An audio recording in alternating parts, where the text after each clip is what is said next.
Hi everybody, welcome to the first of two video lectures this week. We are sort of starting a new topic.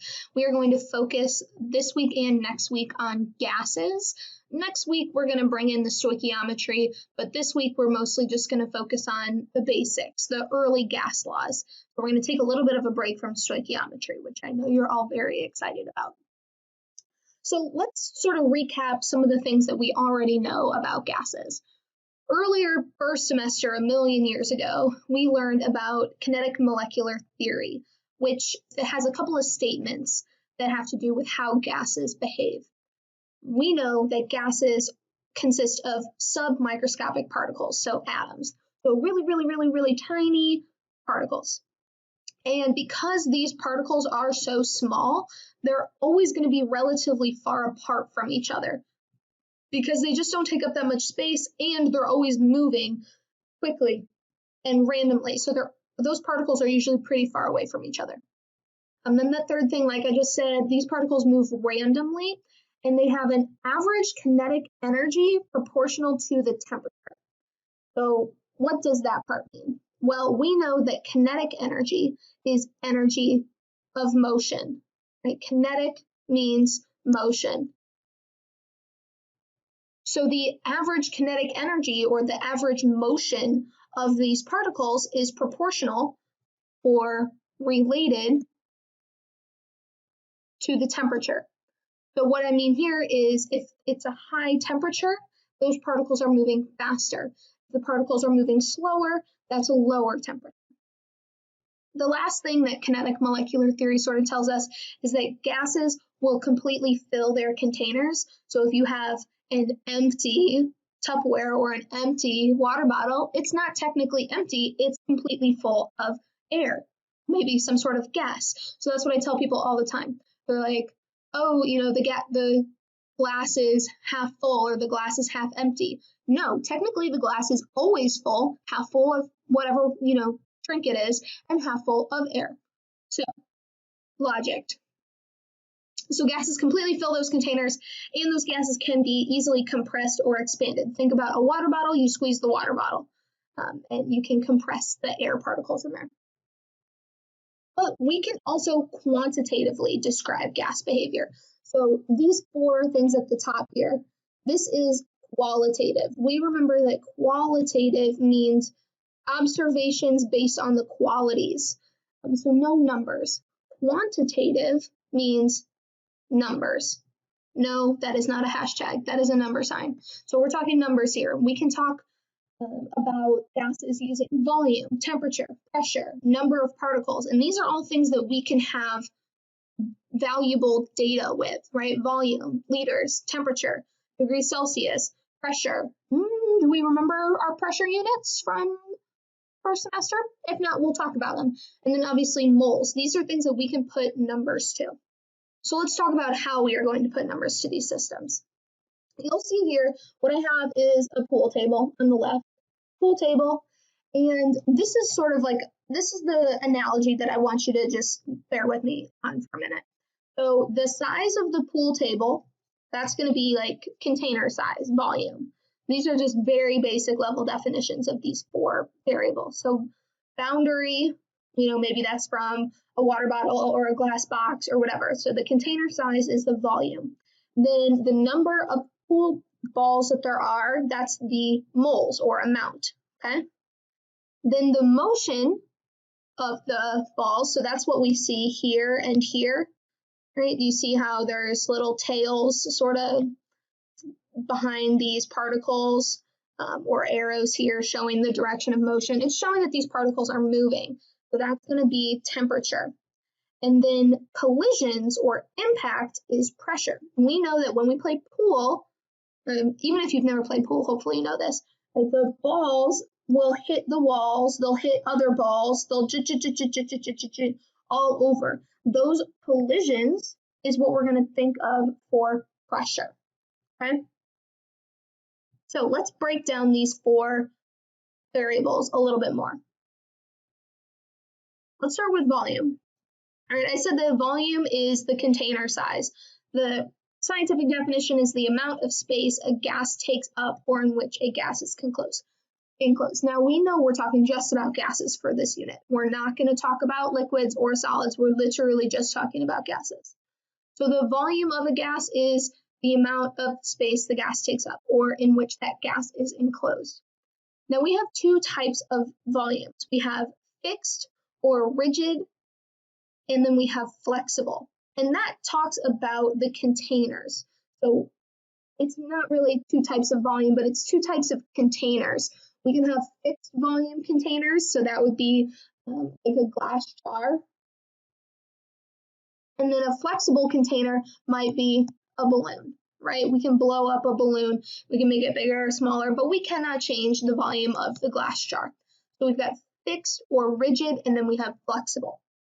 The SI unit we already know is liters, but occasionally throughout this unit and even in previous units, we've had to convert between milliliters and liters and other such metric units. Hopefully you remember how to convert between milliliters and liters. All right, let's talk temperature. Temperature, like I said on the last slide, is a measurement of the average kinetic energy that molecules have. So since kinetic energy is energy of motion, the more energy those particles have, the faster they are moving. That means higher temperatures. So I don't want you to think of temperature as, the thing that you read on the thermostat. It's really about the energy of the gas particles. The most common units of temperature are Celsius and Kelvin. We're pretty much going to disregard Fahrenheit because it is the stupidest unit ever. And so Celsius and Kelvin. But if you remember back to first semester, Kelvin is really that SI unit, and we are going to have to convert between Celsius and Kelvin. Now, to do this, all we have to do is take the Celsius temperature and then add 273. So in this example here, we have 37 degrees Celsius. To turn it into Kelvin, I simply add 273, and I get the Kelvin temperature, which is 310 Kelvin. It's that simple. Now, if you're in Kelvin and want to go to Celsius, you simply subtract 273. But that's not what we're doing here. Moving on, pressure is created by gas particles hitting the walls of the container. You can think of it like that pool table analogy, the balls hitting the edges of the table. You can think of it like those little particles trying to get out of their container and sort of punching the walls.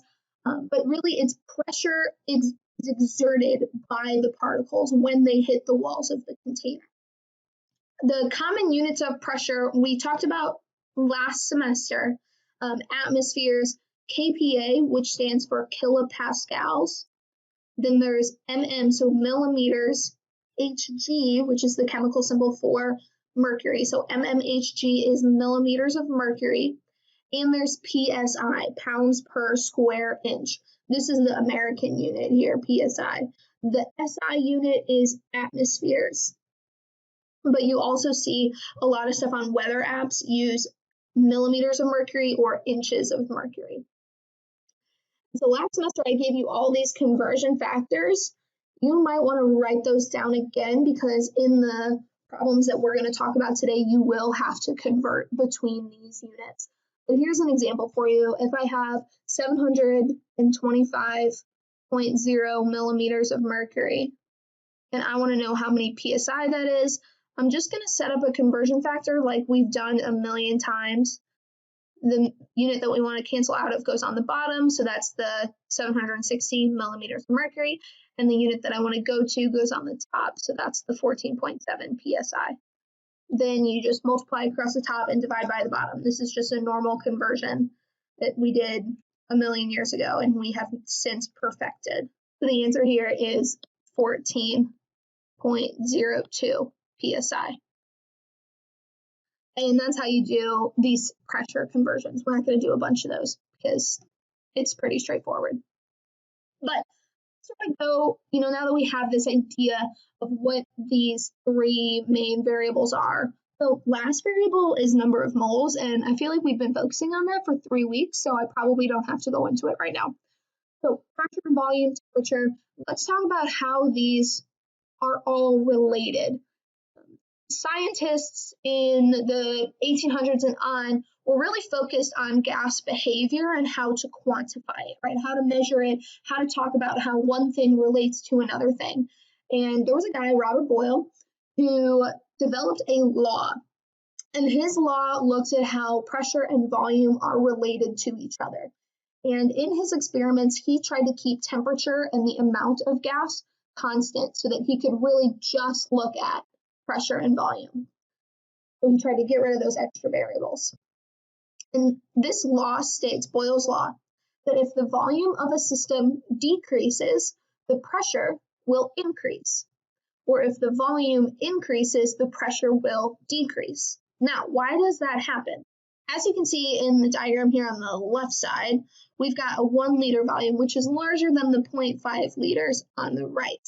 Now we have the same number of particles, 1, 2, 3, 4, 5 particles, and in the left, you can see that the pressure is 100 millimeters of mercury. On the right, it went up to 200, and that's because we reduced the space. And so the particles were, of course, more squished together. Remember, gases can be compressed. And as we squished those particles together, they collided with the walls more. And that makes a higher pressure. Now, we could think about this the opposite way. If we went from here to here, we would be creating more volume and thus lessening the number of collisions with the wall. And that's why the pressure would go down. This is an inverse relationship. So I don't know if you guys remember all your good math graphing terms from last semester, but if we have pressure and volume, our graph would look like this. This is an inverse graph. But actually, for Boyle's law, it's more of an exponential decay type situation. Mostly because we can't really get to zero volume or zero pressure. So this is like an asymptote. I have no idea if you've learned that word in math yet, but that's a word. So the inverse relationship here is shown in the graph. As the pressure decreases, the volume increases, or vice versa. And you can mathematically show that with an equation. And this is the Boyle's law equation. So make sure you bold this, star this. P1 V1 equals P2 V2. Now what this is saying is that if we have an initial pressure and an initial volume, sort of like in the diagram up here, so this would be the P1 and the V1, right? We are going to make a change. So in the diagram, we decrease the volume, we push the lid down. And when that happened, we got a new pressure and a new volume. And we can use this equation to solve for an unknown. For example, in question 1 here, it says, what will the final pressure of a gas sample be if it is initially at 2.0 atmospheres and the volume is changed from 42 to 124 liters at constant temperature? Now, let's break this down because I know this is a word problem and we are still working on how to get information out of these word problems. So the first thing that I notice is that it says constant temperature. When I see constant temperature, that tells me that I do not have to worry about it because these gas laws are only studying what happens when a change is made. So if the temperature is constant, I can ignore it. Now let's figure out our before and after. What is our P1 V1? What is our P2 V2? So it says, what will the final pressure of the gas sample be? So I'm going to go ahead and circle that because it says, what will that final pressure be? So I know I'm going to solve for P2. But let's see if I have all the other information that I need. It says that the initially we have a pressure of 2.0 atmospheres. If you're wondering how I identified it as pressure, it has units of atmospheres, and atmospheres is a unit of pressure. And it says initially, so that's a P1. We're looking for those keywords here. Initially tells me that's before. And then it says the volume is changed from 42 liters to 124 liters. So say change was made from one thing to another. This 42 is my volume 1, and the 124 is the volume 2. So it looks like I have everything that I need. I have a P2, a P1, a V1, and a V2. Now I just need to set up my equation. What I want you to do here, in order to make this a little bit easier on yourself, is I want you to algebraically solve for the variable that you want to solve for before you plug in any numbers. Plugging in numbers makes things a little bit more complicated, and I want you to just simplify it from the get-go. So let's solve for P2. Now, using our algebra skills, we know if I want to get P2 by itself, I need to get rid of V2.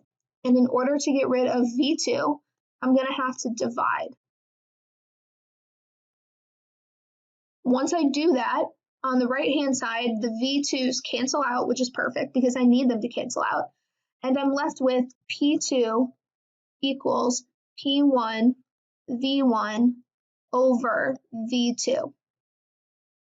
Now I have my equation set up. I can plug in all of my information. So the initial pressure was 2.0 atmospheres. The initial volume was 42 liters. And the V2, or the final volume, was 124 liters. So now I've got everything set up. I just need to solve 2 times 42 divided by 124. And then with sig figs, so I'm going to need 2 sig figs here. The answer is 0.68 atmospheres. Now let's see if that makes sense. Well, the volume increased. It went from 42 to 124. And if the volume increased, because this is an inverse relationship, I know that if the volume increased, the pressure should decrease. And it did. It went from 2 atmospheres to 0.68 atmospheres. So this logically makes sense. This also makes sense because if you look at our problem, our units canceled appropriately. On the top, the liters canceled with the liters on the bottom, and I was just left with atmospheres. So if the units cancel and you end up with the units that you were meant to end up with, you probably plugged into the equation correctly. I say probably because you could have switched your 2 volumes. That's just you just gotta be careful about that. But in these problems, you really need to make sure that your units cancel. If your units don't cancel, then you probably made a mistake somewhere. Let's do another example just to see if you guys got this. This problem says, what is the volume of a gas, 0.950 atmospheres and constant temperature, if its initial volume is 26.3 liters at 1.25 atmospheres? So again, let's break this down. It says, what is the volume? Okay, so I know I'm going to solve for a volume, but I don't yet know if that's V1 or V2. And I also see that I have a 0.95 atmospheres. So I have a pressure. I have constant temperature, so I can ignore that. And then it says initial volume is 26.3 liters. Ooh, so that's my V1. And it says 1.25 atmospheres. So that I'm just going to assume, since it's listed right after the volume, their initial volume is 26.3 at 1.25 atmospheres. But this is my pressure one. So now I can go back to the beginning of the problem, and I know that if I already have V1 and P1, I'm probably going to solve for V2, and this pressure is the P2. So I've got everything all labeled. Now I need to rearrange my equation. So P1 V1 equals P2 V2. This time I'm solving for V2, but it's going to work out pretty similarly. If I want to get V2 by itself, I need to divide by P2 to get rid of the P2. And when that happens, they cancel out, and I'm left with V2 equals P1 V1 over P2.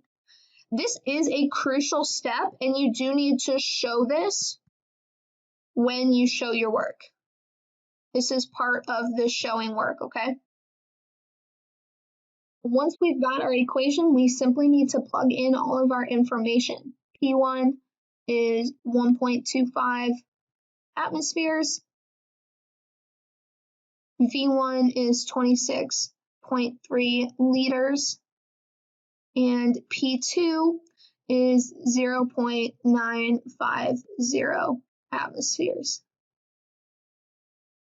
Then I just need to solve, and with sig figs I should get 34.6 liters. Now I know I should end up in liters because the atmospheres both cancel out, plus I was solving for volume, but let's see if this makes sense. What happened to the pressure here? It went from 1.25 to 0.95, so the pressure went down. And since we have an inverse relationship, we're expecting the volume to go up. And it did. It went from 26.3 to 34.6. So that makes sense. I would say our answer is all good. We crushed it. Now, something that I want you to just be aware of is I might throw in some sneaky problems that give you mismatching units. So if the units don't cancel out, for example, in this last problem, I could have given you a pressure in atmospheres and another pressure in kPa. If those units don't cancel out here, like they did with the atmospheres, then you made a mistake somewhere and you did not make sure that you had matching units. Just be on the lookout for mismatching units, okay? So that's Boyle's law. Let's do another of the gas laws. Let's talk Charles' law. So Charles' law looks at how temperature of a gas affects the volume. And this time, pressure and number of moles are held constant. So we are just looking at temperature and volume. Charles' law states that if the temperature goes up, the volume will go up, and vice versa. So if the temperature goes up, the volume goes up. If the temperature goes down, then the volume will go down. The thing is, we must have a flexible container in order to study this law because the volume has to be able to change. So that's the first thing that we need to make sure we have is a flexible container. If the problem doesn't specify, then it probably is flexible. And then the next thing is that the temperature has to be in Kelvin. There is a very complicated mathematical reason that this temperature must be in Kelvin.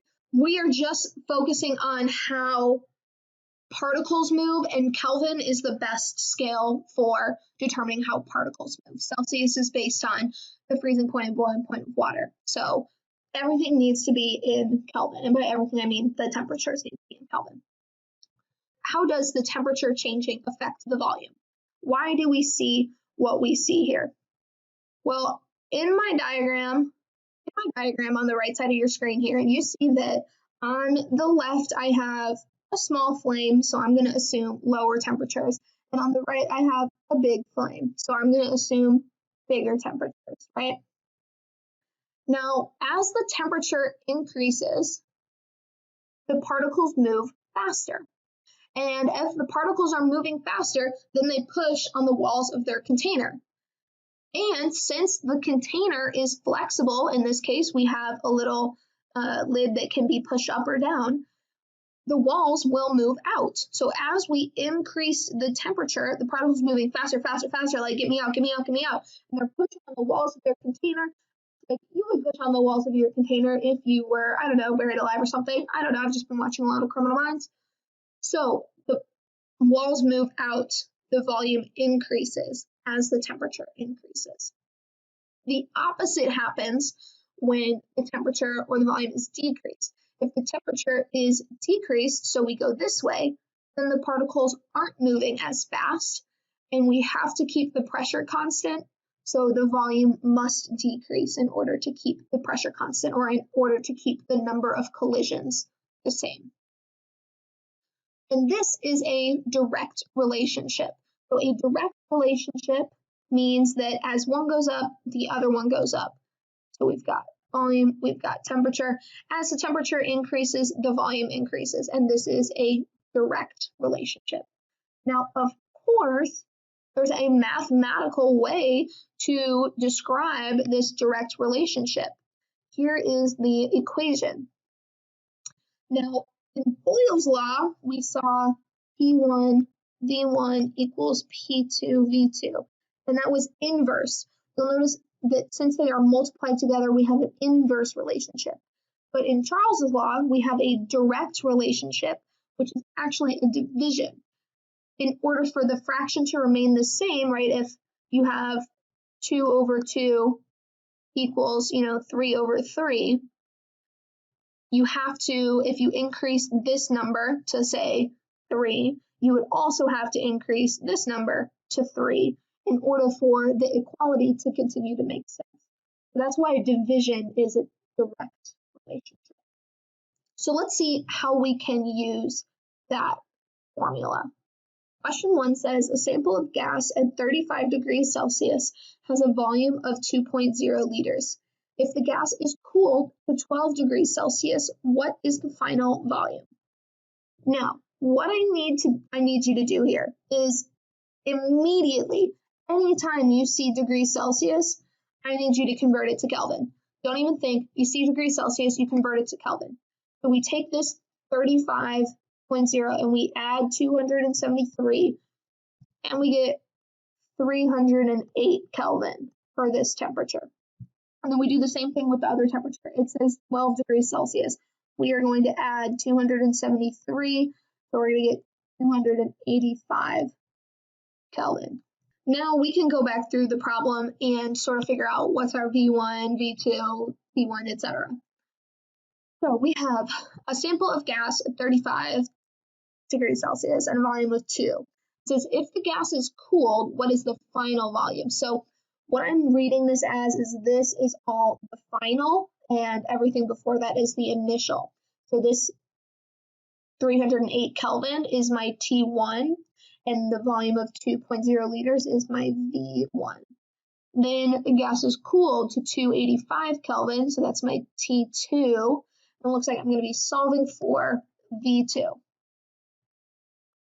Now, this type of equation, when we've got the division, it is so important that you rearrange the equation before you start, because the division tends to mess students up if they don't rearrange the equation from the get-go. So let's figure out how to solve for V2. I want to get V2 by itself, which means I need to get rid of T2. Now, since the T2 is on the bottom, I actually have to multiply by T2, right? And that happens on both sides. Now, if I multiply by T2, then it's on the top and on the bottom, so they cancel out. And then what I'm left with is V2 equals T2 times V1 divided by T1. Once you have that equation, now we can go ahead and plug in our values. T2, all right, be so careful that you are plugging in the right numbers here. T2 is over here on the right, this 285 Kelvin. V1 is 2.0 liters. We're going to divide that by T1, which is 308 Kelvin. And then we are just solving the problem.